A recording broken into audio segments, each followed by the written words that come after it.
How is everyone? Glad that you're here. First things first, I think the most important thing I want to do today is say thank you to Harry and to Tom for last week's CPR emergency preparedness. Very valuable, and I hope it doesn't help us in the future, but it might. And that's the key, is to be ready. And what they did was invaluable for what they did. So again, thank you so much to both of them for helping us out. I got to tell you about my jersey. I think you can tell what it is, and hopefully you know why I'm wearing it. It doesn't say Barnes on the back. I borrowed it from my son. I have all the Barnes jerseys. My son has all the jerseys that have names on them. But I thought, okay, I got to rep the Florida Gators since they won on Monday. If you ever have a chance to go to the Final Four, I highly recommend it. I told Kim as we were watching the end of it, and she's from Houston. Not that she's a Houston fan, but she's from Houston. She felt bad for the Cougars. Oh, I can't believe that happened. But I told her afterwards, as we're watching the celebration and the post game interviews and such, I said, the funnest thing to me, one of the funnest things about going to the Final Four is that, besides the game, of course, but after the game, yes, half the fans are happy and half the fans are upset. But after the game, as it kind of dies down and you think everybody's going to leave, everybody hangs around because when they played the One Shining Moment on CBS, they always played on the Jumbotron, and everybody just stops and watches the big TV or TVs in the stadium and watches the memories, I guess you could say, of the tournament. So always fun to see. So I highly recommend it. I think it's in Dallas in a few years, so I highly recommend that. Uh, I have a reminder for you. Next week is Easter. It's Easter week next week. Next week's also our last course of the academic year. So our last meeting is next Thursday until next September. So I'll send out a reminder, of course, on Monday about that. And last thing is, you may have seen as you came in, there were a couple of shirts back there on the one empty table. Susan Zatopek, Larry Zatopek's wife, the late Larry Zatopek, she lives a couple of houses down from me, and she stopped Kim yesterday and said, "Hey, I've been cleaning out some stuff, and I'm going to do something with some old T-shirts of Larry's to do a memory of him. But I found these two, and I thought of Men in the Word, and I'd like to offer them to the people of Men in the Word to see if anybody wants to use them." And she laughed. She told Kim, she said, "One is an extra large because it was pre-surgery, and one is a medium because it was post-surgery." So the extra large is gone. The medium is still back there. So if you want to take it, it is free. And think of Larry and know that he is up there watching us, and he would greatly appreciate that. All right, with that, let us stand and let us sing.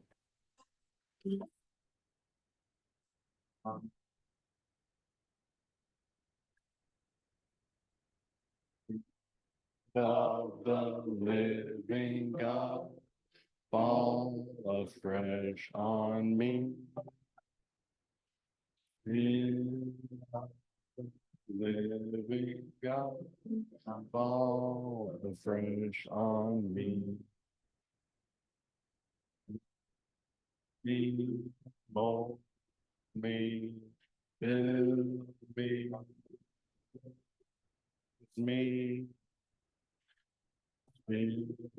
love, fresh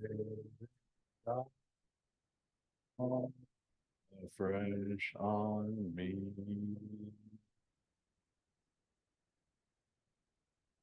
Oh, Heavenly Father, thank you so much for all that you do for each and every one of us. Thank you for these great men and what they do for each other.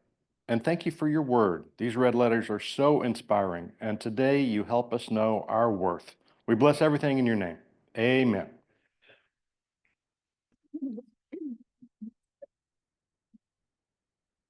Our next to last red letters study is about Matthew 10. And to back up a little bit in the chapter, Jesus sends out his 12 disciples, gives them the authority to heal and to fix things. But he says, don't take any gold, don't take any silver, don't take any extra clothes, just ask to stay at people's houses. And if you're not welcome, then leave. And a couple of great quotes that we're not studying, but a couple of great quotes. So you're going to be like sheep among wolves. Do not be afraid, he says. But then he has this great line or lines, sentences, that is what we're studying today. He says, are not sparrows sold for very little? Yet not one of them is forgotten by God. The very hairs on your head have been counted. Fear not. You are worth more than a flock of sparrows. Again, you are worth more than a flock of sparrows. Think about that for just a second. We all have worth. And I'm not talking about the money in the bank. It's a different type of worth. We all have a value to God, to Jesus Christ, to each other, to the people of this church, to the people of this community, to your neighbors, to your coworkers, of course, to your family. We have all this value, but sometimes we forget that. Sometimes when things are going not the right way, we have this self-doubt. The plan God has for your life can only be accomplished when we give the best of our time, efforts, gifts, and focus to our specific task. But God brings out the best of us when we give Him our best. Kind of like what coaches used to say when you played junior high or high school football, that you're only going to get out what you put into it. Well, it's the same thing with our relationship with God. And when we put in as much as this group puts in, as much as so many people at this church puts in, of course, God is going to listen and reward us. But it's so easy to forget that and to discount yourself and to not realize how much value that you have. Remember last fall we studied 1 Timothy, and he said, quote, "Fight the good fight of the faith." Well, just as Timothy was focused and committed to God's call and not distracted by those around him, we should model this in our own lives. In other words, stop worrying because God is going to take care of you. But when we hit those bumps in the road, when we have those proverbial bad days, bad times, bad weeks, bad months, bad years, however you want to describe it, whatever it is that you're encountering, it's easy to have that doubt. It's easy to have that doubt. But if you think about, and I'm going to pick on everyone in this room when I say this, including myself, when you think about your value, when you think about your worth, it kind of can go both ways. Sometimes we can overestimate it. And by that, I mean, it's called the Dunning-Kruger effect, where individuals with low skills, low being a relative term, overestimate their competence. And this more has to do with abilities, something that you're good at, maybe athletically, maybe something that you do as your profession, that you think you're actually a little bit better than you really are. Whether it's because you say you're a 4 handicap golfer and you're really a 10, or you think you can run a mile in 5 minutes and it's really more like 6.5 or 7 or 8 or 10, something like that. But a great example is your IQ. According to what I read, the IQ average is around 100, but most people say it's about 115 for what they are. We have this tendency with our abilities, with what we're able to do, we have a tendency to overestimate it sometimes. And yet, when we run into problems of some sort, when we have low self-esteem, when we have missed opportunities, when we have difficulty setting boundaries, when we let others define us, then we go the other way and we think we're not good enough. And why? And you have to be honest with yourself right now and think back. It may have been yesterday, it may have been last week, last month, last year. Maybe if you're lucky enough, it was last decade, last century, when something happened in your life and you're like, why? Why is this happening? And I'm not good enough for God. Jesus doesn't think I'm good enough because of something happening that has brought down your self-esteem. I can go both ways on this because I'll honestly admit, in my 30 years as a sportscaster, the last, well, we'll say 14 or 13 of the last 15 years, I was riding pretty high and it was fairly easy. And I was winning lots of awards, and people would say, as people in the news department would come and go and have trouble, and I was like, okay, I'm good. This is easy. And people would say, how long are you going to do this? I don't know. 65, 70? I'll keep going. This is easy. It's like, I'm just riding the wave. This is great. Bless you. And after I left, I'll be honest that the low self-esteem, missed opportunities, difficulty in setting boundaries. I had lots of jogs where I was asking God, what did I do wrong? Why did I mess up? How did I mess up? What do I need to do to get back on your good side? Because I didn't think I was good enough because of what had happened. And I guarantee you that every one of us in this room has gone through something similar. Maybe something about profession, something medical, something financial, something personal with your family, with your loved ones. We all go through this. But knowing what Jesus said, and I'm going to repeat it one more time, fear not, you are worth more than a flock of sparrows. Poor sparrows, hate to pick on them. Jesus does it. Just know your worth. Know that he loves you. And anything that happens to us in any way is his choice. And he has a plan for each and every one of us. We just have to trust him. But it's hard, and sometimes it's our choice to do these things, to make these decisions, these visions, these fears, these so many things that you could describe it about our worth. I want to tell you a story, not about me, but about my dad. Oh, and the cure, by the way, is to let Jesus define you. Again, let Jesus define you. I want to tell you a story about my dad. Uh, there on the left was, I think it's a little before then, but he started the company he worked for, a commercial real estate company up in Dallas. He started in February of 1962. He and my mom had been married for a couple of years. And he started working there as a lowly accountant. It was a family-owned company, not our family, but a family-owned company. And Senior, the man who owned the company, had started it in the 20s, I think, 20s or early 30s. We'll call him Senior. He was, he was because he had a son, Junior. He was Senior. He started the company. Well, when my dad started, two of the people who were his bosses were the son, Junior, and the son-in-law. Well, throughout the 60s, the son and the son-in-law, they got along, but they had different visions about what they wanted to do. So around 1970 or maybe even 71,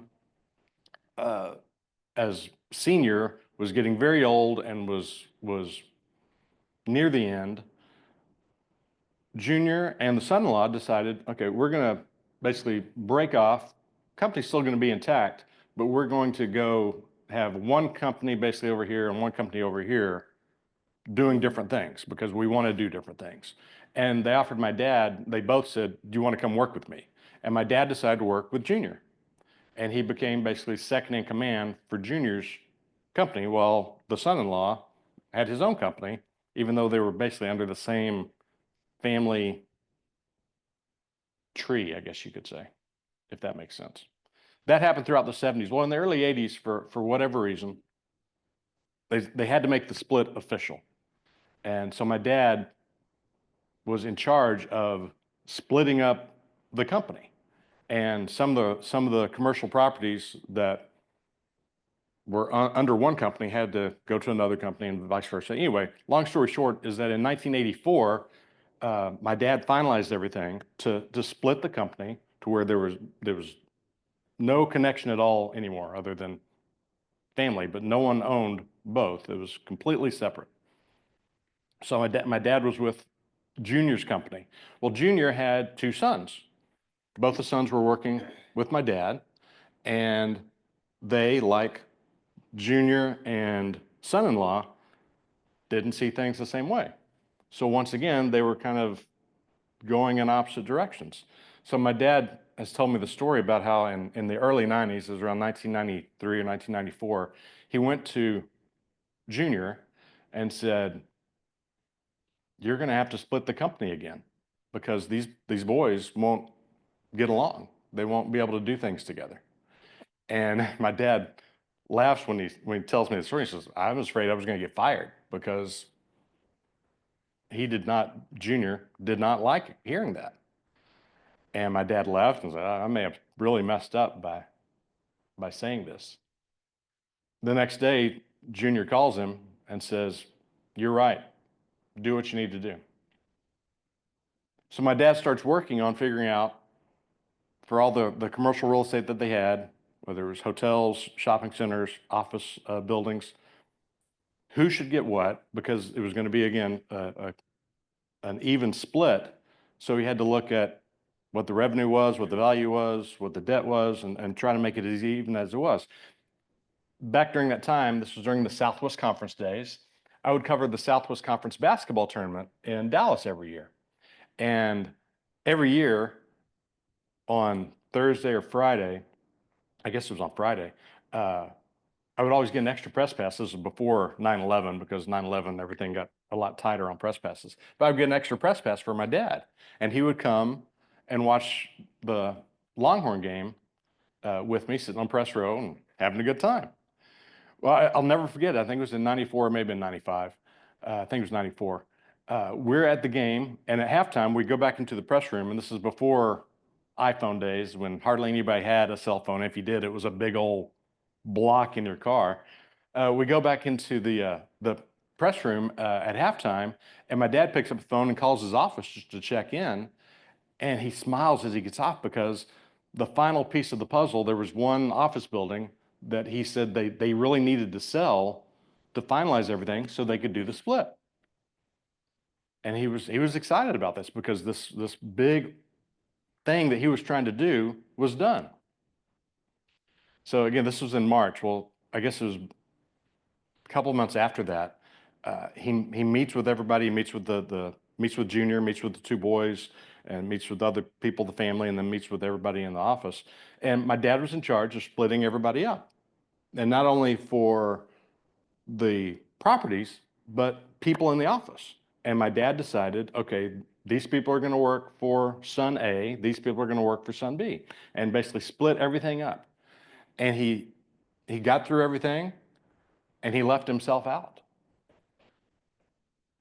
And he went to all of them, the family, because again, it was a family-owned thing, and said, yeah, I don't think you need me anymore, because of him not having seeing the value that he had for what he did. He had given everyone a job for either company A or company B, but himself. He was 57 years old, I guess, at the time, and had decided that you don't need me anymore, because he didn't see the value of what he did. Sometimes it's with other people. Sometimes it's with groups. Sometimes it's with Jesus Christ that we don't see our value, and we don't understand how valuable we really are. Luckily, the family saw the value in my dad, and they said, you're not going anywhere. This family can't survive without you. So he was told, no, you're staying and you're working with son A. And he worked there for another, 15 years, and into his early 70s. And he wound up working for 49 years at the same company. But we all run into this obstacle, this problem of not seeing the value that we have for others, whether it's at this church, at the company you're at, in the family that you have, in the friendship that you have, in the neighborhood that you have. We all have such value. And it's because of what we give to Jesus, he gives it back to us, because we're all worth a lot more than a flock of sparrows. Let's look at some questions. When do you have fear about your worth to others? What reminds you that you are not forgotten by God? And how valuable are you to God? Thank you.